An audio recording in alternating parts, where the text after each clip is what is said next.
그래미 시상식이 있었고 한국에 있는 사람들은 한 줄만 읽으면 골든이상 탄 얘기를 기억하셨고 두 줄만 읽으시면 아파트상 못한 얘기 기억하셨고 그 외에는 거의 대부분의 정보에 관심이 없었습니다. 뉴스 바이 데일라이트는 음악 산업에 대한 얘기도 다룹니다. 오늘이 하다 보니 첫 시간입니다. 왓더 뮤직의 이연파 크리에이터를 만납니다. 네, 안녕하세요. 반갑습니다. 이게 매주 보다가 한 달 만에 보니까 되게 오랜만이네요. 그렇습니다. 앰플리파이드 보시는 분들은 그래도 제 얼굴 아시리라 생각합니다. 그렇습니다. 그래미 얘기하고 싶었는데 애써 시간을 한번 비워보았습니다. 감사합니다. 분노스러운 명태균 무죄의 날에. 일단 그 연파 크리에이터의 총평을 들어보고 그것도 그렇고 본인이 처음에 찍으셨던 게 있었는데 그렇죠. 좀 맞추셨습니까? 제가 주요 부문 그래미 모르시는 분들을 위해 말씀드리면 그래미는 제너럴 필드라고 해서 가장 중요한 4개의 부문이 있죠. 네, 제일 큰 상. 그렇죠. 올해 앨범상, 올해 노래상, 올해 레코드상, 최우수 신인 아티스트상. 네. 신인상 올리비아 딘의 수상 빼고 다 틀렸고요. 네. 그렇죠. 적중률이 맞다. 무려 25%입니다. 올리비아 딘 맞추셨지. 그러니까 저는 레이디 가가를 굉장히 강경하게 외치는 강경 가가파였는데 그렇죠. 가가 선생님이 제너럴 필드를 하나도 못 받으셨고 우리 연파 크리에이터 만나서 대화하니까 다시 기억나네요. 네. 레이디 가가는 안 된다고 제가 말씀드렸잖아요. 그 배당이 높았거든요. 근데 점점 배드버니의 배당이 높아지더라고요. 로제 브루노의 어떤 멋진 오프닝 공연을 보면서 오늘 뭔가 좀 다른가 이렇게 생각도 했지만 그렇죠. 무관이었고 물론 뭐 애초에 후보 선정부터 아쉬운 부분들이 있었죠. 위켄드나 플레이보이 카티 같은 아티스트들의 탈락도 그렇고요. 네. 그럼에도 저는 not bad다.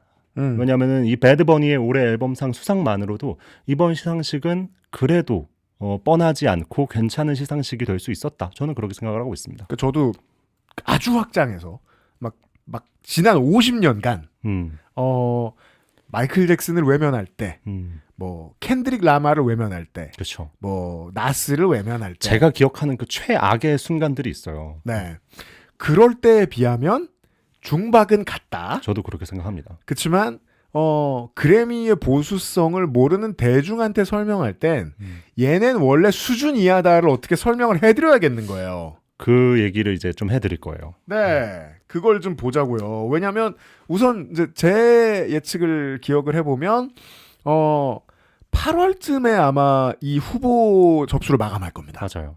근데 골드는 헌트릭스의 골드는 그 당시에 떠오르는 히트곡이었어요. 그리고 9월부터 전 세계적 히트곡이 되고 10월부터 한 10년 동안 다시 나올 수 없는 히트곡이 되죠. 그러니까 여름의 골든과 가을, 겨울의 골든이 다른 위상을 가지고 있거든요. 그래서 그래미가 타이밍을 놓친 거예요. 헌트릭스의 노래를 모든 분야에 올릴. 그래도 요행이 제너럴 필드 한 곳에 올렸어요. 올해의 노래에. 그리고 못 받았죠. 전 이건 줄 알았습니다. 올해의 노래상. 네. 저는 이제 골든을 바랬고 반대로 이제 켄드릭 라마와 레이디 가가의 수상을 저는 개인적으로 예측을 했었는데 켄드릭 라마는 레코드상을 받았죠. 레코드를 받았죠. 근데 정말 이 수상 결과가 나오는 순간 모두가 탄식했습니다. 제 주변의 음악 팬들은. Wild Flower by 빌리 아일리시. 네. 그러니까 저도 빌리 아일리시를 너무 좋아하지만 사실 굉장히 아쉬운 결정이에요. 이 결정이 왜 아쉽냐면 이 노래는 빌리 아일리시가 2024년 여름쯤에 발표했던 Hit Me Hard and Soft에 수록됐던 곡이죠. 재작년 앨범입니다. 근데 이 앨범은 이미 작년 그래미의 후보로 이름을 올렸었던 앨범이고. 그러니까 같은 앨범이 2년 연속 그래미에 올라와서 또 타는 게 어딨어요. 그러니까 사실 옛날에 U2 같은 케이스가 있긴 한데요. 네. 근데 이 앨범은 너무너무 좋은 앨범이었고 전 2025년에 줬어야 했다고 생각해요. 근데 이제 안 줬죠. 그리고 이제 빌리도 새로 라디오 싱글을 내서 후보에 등재한 건데 새 싱글도 있고요. 네. 저는 제가 그런 예측을 했죠. 그래미가 작년에 이 좋은 앨범에 상을 주지 못했다는 부채 의식이 작용하지 않을까라고 예측을 했다가 근데 그러지 않을 것 같아. 라고 이제 제 예측을 이제 물렀거든요. 네. 근데 진짜 그렇게 주더라고요. 네. 그러니까 좋은 노래죠. 와일드 플라워는. 그럼에도 어디까지나 2024년 여름에 나온 노래가 2025년에 그 좋은 후보들을 압도할 만한 상징성이 있는지 그거는 저는 이해하기 어렵고 빌리도 물론 수상 소감은 정말 멋졌지만 성함은 멋졌습니다. 받으러 나오면서 어벙벙한 모습이 보였거든요. 네. 그걸 좀 표현하려고 했다는 것 같은 표정이랄까? 굳이 날 줘? 그렇죠. 옛날에 그 KBS 연기대상에서 지현우 씨 상 받았을 때 띠용하는 표정이 되게 화제가 된 적이 있어요. 내가요? 약간 이러면서 일어나는 느낌이 있는데 그런 게 있습니다. 아니 뭐 팬들이 이해를 못할 수도 있어요. 음. 다만 매니아나 평단은 이렇게 고민할 거라는 걸 알았어야 된다는 거죠. 지금 이원파 크리에이터가 설명해준 그것. 그렇죠. 재작년에 나온 노래를 주려면 올해의 다른 많은 후보들을 제낄 만한 이유가 있다. 즉 올해는 송 오브 더 이어가 될 만한 노래가 안 나왔다라는 논리가 완성돼야 되잖아요. 그렇죠. 근데 레이디 가가의 아브라카다브라, 커리어의 어떤 정점 그러니까 뭐 같은 재판의 느낌이었고. 전성기 뭐 그렇죠, 그렇죠. 네. 아파트가 있었고 아파트는 또 그러니까 청소년들에게 그 온 세계의 노래였단 말이에요. 골든과 함께. 그렇습니다. 네. 그리고 사브리나 카펜터와 도치라는 향후 20년간 굴러먹을 천재들이 지금 새로 나온 한 해였고 그렇습니다. 누구 줘도 되는데 어찌 보면 빌리 아일리시가 제일 어색했습니다. 사실 이 중에서 가장 아쉬운 선택이라고도 볼 수 있겠습니다. 네. 그랬고요. 그러니까 저는 일단 골든을 줬으면 됐을 것이다. 그래도 그래미가 욕안 먹을 정도는 됐을 것이다 라고 생각했는데 그리고 이번 그래미에 대해서 제가 우리나라 언론들을 많이 찾아봤어요. 제가 앰플리파이드에서 제일 많이 했고 김현대 평론가도 많이 얘기했던 얘기가 안 나오더라고요. 어떤 얘기였죠? 미국의 케이팝은 짜장면이다. 그러니까 한식 중식이 있잖아요. 네. 중국에서 못 먹어볼. 중식 그쵸, 미국 그쵸. 음식이 있잖아요. 그렇죠, 그렇죠. 네, 무슨 차이나 익스프레스 이런 데서 파는 그건 그건 중국에서 못 먹어보잖아요. 요즘은 다시 역수입되는지 모르겠습니다만. 그 짜장면은 중식이라고 하면 중식인데 한식화된 중식이라고 해도 말이 되거든요. 네, 미국 음악 산업이 그동안 케이팝에 접근하는 방식이 두 가지였어요. 하나, 매우 천천히 인정하기. 왜냐하면 다 동양인이고 문화적인 보이지 않는 장벽을 늘 느끼고 사는 게 미국 사람들이니까. 또 하나, 이게 돈이 되긴 되니까 미국에 맞는 케이팝을 고르거나 정착시키기. 이 후자의 결과입니다. 그렇죠. 예, 어쨌든 미국인과 캐나다인으로 이루어진 헌트릭스. 한국인이 없는 캐츠아이. 브루노 마스의 목소리가 기억에 남는 아파트의 로제. 그렇죠. 네. 그러니까 넓게 보면 케이팝이라고 할 수 있죠. 근데 정말 좁게 보면 이게 케이팝 맞나라는 의구심을 가질 수가 있어요. 그러니까 뭐 제가 케이팝을 잘 알지는 못하지만 그래도 한국인이 생각하는 케이팝은 어쨌든 한국에서의 연습생 시기를 거쳐 한국인 멤버가 중심이 되어 화려한 퍼포먼스를 보여주는 것 그런 것들이 좀 정수라고 할 수 있죠. 네. 근데 캐츠아이는 사실 국내 레이블 하이브가 아니라 하이브 UMG와 개판 레코드 네. 의 걸그룹이고 그러니까 미국의 새로 차린 식민지입니다. 그리고 이들이 네. 발표한 노래 가브리엘라 같은 노래들 들어보면 누가 그걸 케이팝이라고 처음에 생각할 수 있겠어요. 정말 그러니까 앰플리파이드 같은 방송에서 뚫어져라 봐야 케이팝이 어떻게 캐츠아이를 만들었는지 알 수 있지. 그 가브리엘랄랄라만 들으면 그렇죠. 그냥 라틴 노래잖아요. 그렇죠. 오히려 저는 약간 공연하는 모습을 보면 이번에 공연도 했습니다. 네, 잘했어요. 핍스 하모니 같은 미국 걸그룹이 떠오르기도 했거든요. 네. 그리고 로제와 브루노 마스의 아파트 같은 경우에는 이 아파트의 작사, 작곡, 편곡자들을 살펴보면 히트메이커 에이미 앨런과 이번에 레이디 가가와 함께 상을 받은 서큐트 이런 아티스트들이 주를 이루고 있어요. 그렇다면 이 노래를 케이팝이라 부를 수 있는 근거는 무엇인가? 로제의 존재. 그렇죠. 그렇죠. 그렇기 때문에 사실 이 노래가 작년 한국대중음악상에서 케이팝 부문상을 받은 것이기도 하거든요. 그러니까 저는 꼭 이게 나쁘다고 말씀드리는 건 아니거든요. 예. 그러니까 실제로 뭐랄까 그 몽골의 세계 지배처럼 순식간에 케이팝이 영역을 광대하게 넓혔다. 그럼 제가 이제 몽골이랑 비유하는 게 몽골은 커진 다음에 금방 6개의 칸국으로 나뉘거든요. 한 번에 다스릴 수 없으니까. 그런 것처럼 미국 케이팝이 생겨났다는 걸 이번에 보여준 거다. 저도 그렇게 생각하고요. 네. 캐츠아이, 로제 브루노 마스 그리고 이제 캐데헌까지 이 세 후보는 파편적으로 바라보았을 때 케이팝이라고 할 수 있어요. 네. 그러니까 아니다라고 말하고 싶은 게 아니에요. 그렇죠. 케이팝에 네. 기반한 범 케이팝 후보라고는 충분히 말할 수 있는 것이죠. 그렇기 때문에 그래미라든가 한국대중음악상이나 케이팝을 조금 더 느슨하고 좀 포괄적인 차원에서 바라보았다고 생각을 해요. 네. 뭐 이걸 사람을 기준으로 볼 것인가 시스템을 기준으로 볼 것인가. 제가 최근에 레딧 같은 해외 커뮤니티들을 좀 찾아봤는데 네. 거기서도 지금 그런 논쟁들이 많이 있더라고요. 뭐요? 고인물 해외 케이팝 팬들도 근데 아파트가 케이팝 맞아? 그러니까 우리 말고 한국에 계신 분들 말고 해외 팬들이 해외에 있는 한국말은 모르지만 노래는 따라 부를 수 있는 케이팝 원리주의자들 계시잖아요. 그렇죠. FX 좋아하고 네. 레드벨벳 좋아하고 그러니까 그분들이 갓세븐 허허 좋아하고. 이것은 케이팝 그러니까 열선비 일을 하고 계시는 건데 거기서 그 친구들 지금 토론하는 걸 좀 토론하고 자체 설문조사를 하는 걸 좀 봤는데 네. 재밌어요. 거기서 니네는 케이팝을 정의하는 그 기준이 뭐라고 생각해? 첫 번째 기준이 뭐라고 생각해? 그래서 막 후보군이 있어요. 그래서 아티스트, 연습생 시스템, 뭐 국적 뭐 등등 있죠. 캠프, 네. 근데 제일 1위가 그냥 만들어진 시스템이었어요. 공장도 케이팝스러운 과정을 통해서 케이팝적 만들어졌다면 공장도 그렇죠. 네. 그걸 총체적으로 일컫는 것이 아닌가. 근데 그렇다면 이게 이제 이걸 뭐 우리가 방송이 유튜브다 보니까 노래를 들려드릴 수가 없어서 그러면 더더욱이 캣츠아이의 가브리엘라로 돌아오게 되거든요. 텔레노벨라 그 라틴 TV 드라마 같은 화면 구성을 해놓고 라틴계처럼 입혀놓고 라틴에서 유행하는 화장을 하지만 그렇죠. 춤을 추고 부르는 노래는 완벽하게 공장에서 찍어낸 것. 그 점에선 케이팝이죠. 그렇죠. 네. 역시 파편적으로 케이팝입니다. 네. 그러면 변형되는 거예요. 공장에서 사람을 이렇게 뽑고 이렇게 힘들게 가르치고 뭐 난다 긴다 하는 작곡가 15명 집어넣어가지고 한 곡 만들고 아무도 싫어할 수 없을 때까지 계속 편곡하고 이런 한 케이팝의 방식으로 나오면 켄드릭 라마 같은 노래가 나와도 이 박사 노래가 나와도 이건 케이팝이다 라고 그렇죠. 해줘야 된다. 그렇죠. 그리고 네. 그리고 그런 케이팝의 공정으로 만들어진 곡들이 이제 무한정 넓어질 때마다 사람들은 이게 무슨 케이팝이냐라는 소리가 앞으로 10년 후에도 계속 나올 겁니다. 그렇습니다. 그런 점에서 저는 로제가 진짜 위대한 행보를 보이고 있다고 생각하거든요. 그 케이팝의 던전을 거치고 나왔지만 지금은 자기 음악 하잖아요. 그렇죠. 근데도 온 세상을 집어삼키는 성적은 오히려 블랙핑크 때보다 더 올라갔습니다. 맞습니다. 네, 이것도 케이팝의 변형이죠. 네, 이런 것들을 좀 많이 풍성하게 얘기할 수 있는 이게 뭐 우리가 지금 뉴스 프로에서 이 얘기하고 있습니다만 좀 많았으면 좋겠습니다.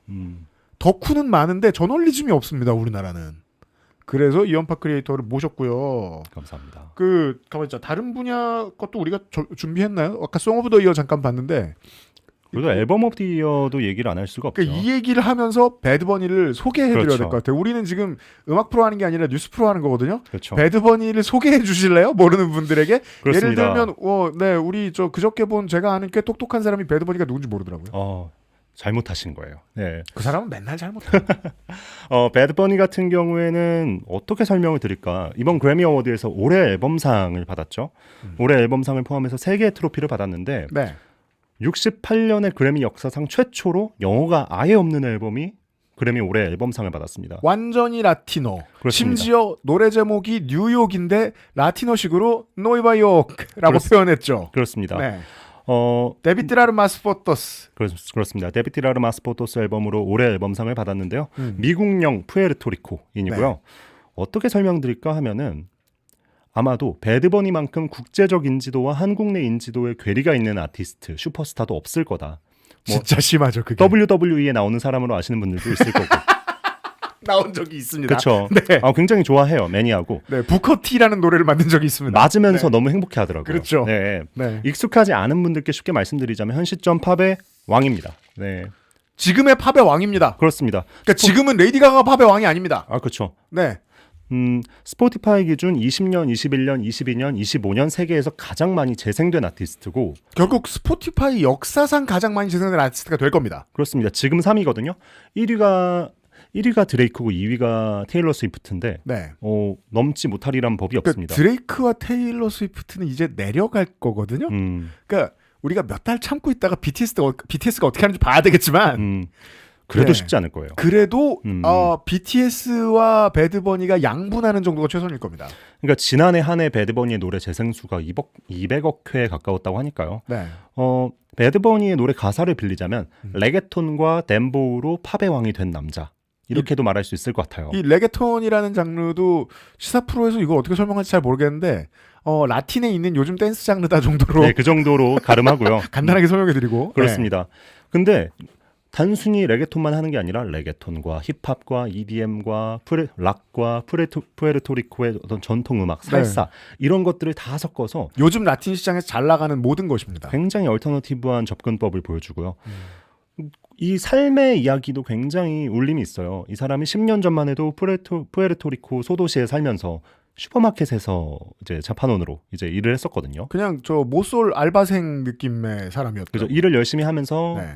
일 끝나고 집에 오면 사운드 클라우드에 자기가 만든 음악 올리고 그랬던 아티스트인데 이제 딱 10년이 지나서 정말 팝 음악의 정점에 오르게 되었죠. 이번에 수상이 확정되고 나서 한 20초 동안 그 자리에 앉아서 그 눈시울을 붉히던 모습은 개인적으로 제가 지금까지 본 그래미의 역사에도 좀 남을 것 같아요. 그러니까 그래미가 선택한 아티스트들 중에서 전 세계를 음악으로 통합했다는 기준에서는 마이클 잭슨 다음 정도 되는 인물로 저는 보여요. 그러니까. 왜냐하면 일단 한국이 빠져 있고, 왜냐하면 그 전까지만 해도 이 사람의 주된 장사하는 무대가 남미였단 그렇죠. 말이에요. 푸에르토리코 출신들이 주로 남미 가서 활동 많이 하는데, 그리고 남미에서 잘 팔리면 유럽으로 갑니다.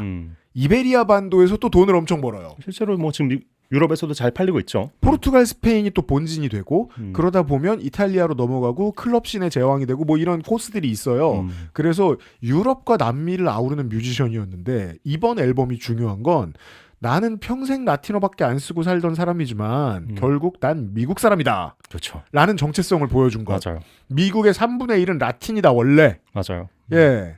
거기에 이제 많은 미국 저널리스트들이 감명을 받았고 게다가 너무 많이 팔리기도 했고. 이번에 수상 소감에서도 어떤 트럼프와 아이스에 대한 이야기를 하면서 푸에르토리코라는 단어로 입을 떼기도 하고. 네, 이번 그래미가 아이스 까기 대축제였습니다. 그렇습니다. 거의 성토의 장이었죠. 배드버니는 또 이런 말을 했죠. 우리는 외계인도 짐승도 그 무엇도 아니고 미국인이고 휴먼이다.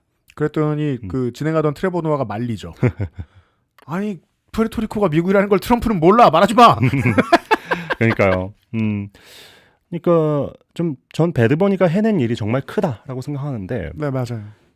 비영어 100% 비영어 앨범으로 올해 앨범상을 받는 것은 사실 힙합이 올해 앨범상을 받는 것과 비교할 수 없을 정도로 저는 급진적인 일이라고 네. 생각을 하게 되거든요. 그러니까 남북 아메리카를 하나의 뮤지션이 아우르는 사례가 극히 적어요. 그렇죠.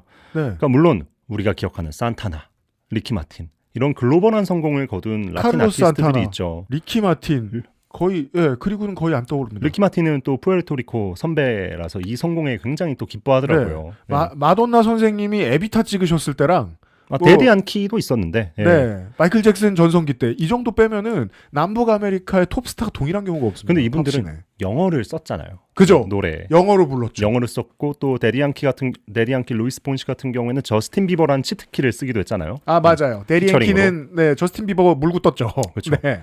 그러니까 백인을 위한 팝 음악이 아니어도 팝의 정점에 설 수 있다. 그러니까 우리가 생각하는 팝의 중심부를 여기서 저기로 바꿔놓는 거. 전 이게 배드버니의 정말 역사적인 공헌이라고 생각을 해요. 그래서 이 꼰대 그래미가 이번에 심각하게 꼰대는 아니었다. 그렇죠. 왜? 제너럴 필드의 헌트릭스의 노래와 로제의 노래도 올렸고 그쵸. 캐츠아이도 올렸고 그리고 가장 중요한 상 중에 하나는 결국 배드버니에게 열어주긴 했다. 그렇죠. 이 두 가지. 그러니까 배드버니 음악을 여러분들이 찾아 들어보시면 우선은 이제 최고 히트작인 운 베라노 신티랑 이번에 올해 앨범상을 받은 데비티라르 마스포토스 꼭 들어보시길 권하는데요. 네. 들어보시면 저희 방송을 몇 번 틀어드렸어요. 앰플리파이드 팟캐스트. 찾아 들어보세요. 네. 푸에르토리코의 정체성, 역사성, 자부심 그런 것들이 굉장히 많이 묻어 나오고요. 근데 그 찍어서 이제 비디오로 정리해놓은 모든 걸 보면 그냥 뉴욕 사람들의 삶인데 그렇죠. 그 뉴욕 사람들은 자기 소개를 안 했을 뿐 다 라틴 사람이에요. 그러니까 누에바이올 같은 곡 들어보시면은 뮤직비디오도 그렇습니다만 뉴욕의 뿌리를 내리고 살아가는 푸에르토리코 사람들에 대한 이야기를 하고요. 또 이번 앨범의 마지막 트랙에서도 자기를 낳은 부모님에 대한 자부심 그리고 슈퍼스타가 됐지만 난 그 소도시 고향을 잊지 않는다. 그런 이야기로 마무리를 해요. 네. 누구도 우리를 여기서 보낼 수 없어 하면서. 근데 이건 사실 우리가 아는 힙합의 문법과도 비슷한 면들이 좀 있죠. 네. 기본적으로 래퍼기도 하고요. 그러니까 힙합 뮤지션들이 음악의 완성도를 찾아 헤매다가 요즘 다른 음악에 엄청나게 정착을 하는데 그중에 최고 성공 케이스이기도 합니다. 그리고 반대로 이제 배드버니가 최근엔 드레이크나 트래비스 캇 같은 미국 영미권을 씹어먹는 래퍼들과도 작업을 활발히 하고 있기도 하고요. 네. 어쨌든 이렇게 얘기 들어도 배드버니가 얼마나 대단한지 모르겠다 싶은 분들은 한국 시간으로 2월 9일 오전에 네. 슈퍼볼 하프타임 쇼를 보시면 되겠습니다. 이번 슈퍼볼 하프타임 쇼는 배드버니 혼자 합니다. 그렇습니다. 참고로 오프닝은 그린데이고 네. 그린데이가 무려 오프닝을 서주십니다. 오프닝 그린데이 어르신들이. 하프타임 쇼 배드버니. 그러니까 트럼프가 절대 갈 리가 없는 라인업이죠. 네. 그리고 그 외에 다른 인서트도 혹시 준비된 거 있나요, 박유준 PD? 없죠 이제. 네. 이제 제가 지난주에 드렸다가 말았던 이야기, 제너럴 필드라고 하는 가장 중요한 사항은 4개로 보지만 6개로 보기도 하잖아요. 그렇죠. 올해의 작곡가와 올해의 프로듀서. 그렇습니다. 여기에 이제 올해의 프로듀서는 서켓, 네, 그렇습니다. 올해의 작곡가는 에이미 앨런이라는 사람. 이 두 사람 모두 로제의 아파트에 참여한 적이 있다. 맞아요. 따라서 직간접적으로 보면 K-팝이 들어가 있는 제너럴 필드 수상은 2분의 1쯤 된다. 6개 중에 3개니까. 그렇죠. 아주 광의로 봤을 때는 수상을 했다. 약간 이렇게 생각해도 재밌을 것 같기도 한데. 그 로제가 아파트는 당연히 저 그 기억나요. 아파트가 처음 나왔을 때 저희 집 근처가 대학교가 있어서 대학교 근처에는 또 가맥집 같은 거 있지 않습니까? 그죠. 이제 가끔 이제 가는데 진짜 랜덤 게임을 하고 있는 거예요, 학생들이. 이걸 해요. 예. 네, 그게 아파트 노래가 처음 나왔을 때였어요. 음. 그 양반들이 대학생들이 그때 아파트 노래 때문에 처음 배웠는지 모르겠어요. 그때 잠깐 히트하고 좀 잊어버린 것도 있는데 우리나라는 미국에서는 좀 국민가요가 된 것 같더라고요. 아파트가. 그러니까 그래미에서 이 로제의 아파트의 존재감을 진짜 크게 치고 있다라는 느낌이 계속 들었어요. 오프닝을 할 때부터. 아무나 오프닝 공연을 시키진 않습니다. 네, 진짜로. 당연한 말씀을. 제가 지금까지 그래미 어워드에서 봤던 역대 그런 오프닝 공연들을 보면 두아리파가 있었고, 네. 레이디 가가가 있었고, 네, 그렇거든요. 그러니까 다들 최전성기, 음. 업계 잡아먹던 시절이에요. 그러니까요. 네. 그러니까 우리가 생각하는 것 그 이상이라고 생각하셔도 될 것 같아요.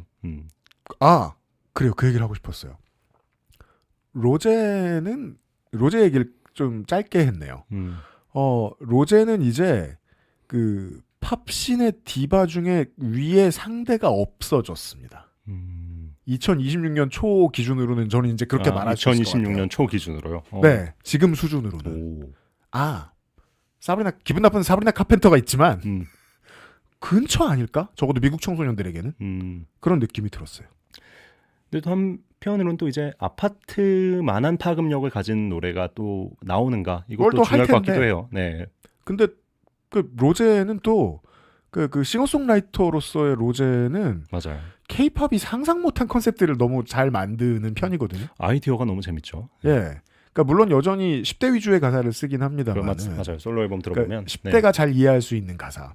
평론가들은 그거 안 좋아하잖아요. 그러니까 켄드릭 라마나 우리 지금 소개해드린 배드버니처럼 뭔가 뼈가 있고 역사성이 있는 가사 그렇죠. 좋아하고 그도저도 아니면 사브리나 카펜터처럼 그 남성을 극한까지 가스라이팅하는 뭔가 잔인한 고어함 이런 게 있으면 좋아하는데 네 그런 건 없으니까 로제는 착한 캐릭터니까 오히려 약간 순한 맛 올리비아 로드리고 같은 느낌도 들기도 하고 네 올리비아 로드리고라는 가수를 아신다면 그렇습니다. 네. 어쨌든 그래서 제가 이 10수년간 이 그래미 어워드를 살펴보면서 100% 만족했던 적은 결코 없습니다. 물론입니다. 하지만 저는 이 시상식이 결코 후퇴만 하고 있다고 생각하지도 않고요. 어느 정도 나갔습니다. 그리고 이 시상식을 저는 사람들이 어차피 그래미 그거 그냥 화이트 그래미 아니냐 이렇게 말하는 건 좀 게으르다고 생각해요. 온당치 않죠.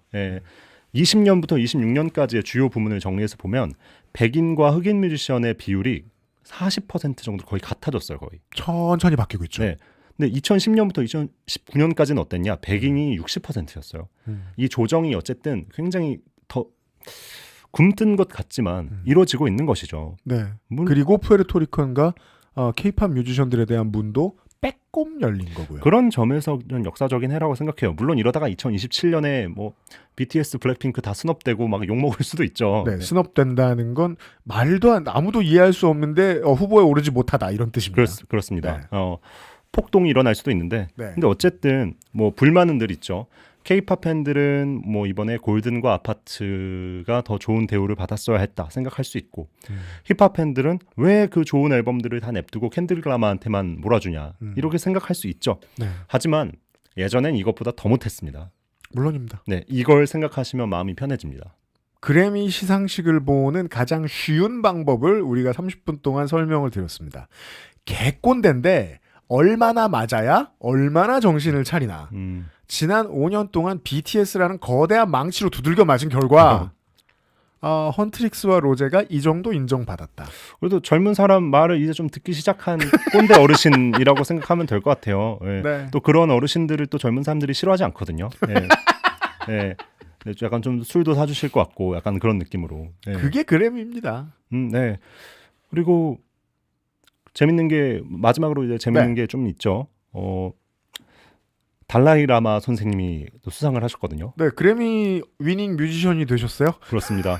그러니까 지금의 달라이라마가? 그렇습니다. 네. 이번 그래미가 트럼프 성토의 장이기도 하지만 동시에 중국 역시 자극하는 그렇습니다. 아주 재밌는 균형, 저도 그렇게 생각했어요. 균형 그 자체가 되었다. 그러니까 어차피 트럼프를 까는 뮤지션들을 막지 못한다면 중국한테라도 화를 나게 해보자. 그렇습니다. 중국도 실제로 건드려보자. 화가 났더라고요. 그래서 달라이라마 어때? 누가 생각했나 봐요. 그렇습니다. 그리고 이제 우리가 앰플리파이드에서 소개를 했던 네. 턴스타일도 이관왕이 됐고요. 그렇습니다. 턴스타일이라는 락 뮤지션들이 대세가 되었습니다. 그렇습니다. 동시에 은퇴를 앞둔 50년 차를 바라보고 있는 밴드 더 큐어도 네. 커리어 첫 그래미를 2개나 그러니까요. 락 부분이 받았습니다. 재밌었는데 우리 시간 많았으면 그 얘기도 했을 텐데. 그렇습니다. 네. 현 세대와 9세대의 아티스트가 이런 바톤 터치를 하는 그런 장면들도 굉장히 재밌다. 그렇습니다. 네. 이연파 크리에이터 따뜻해지면 만나기로 합시다. 그렇습니다. 네. 수고 많으셨어요. 다른 곳에서 뵙겠습니다.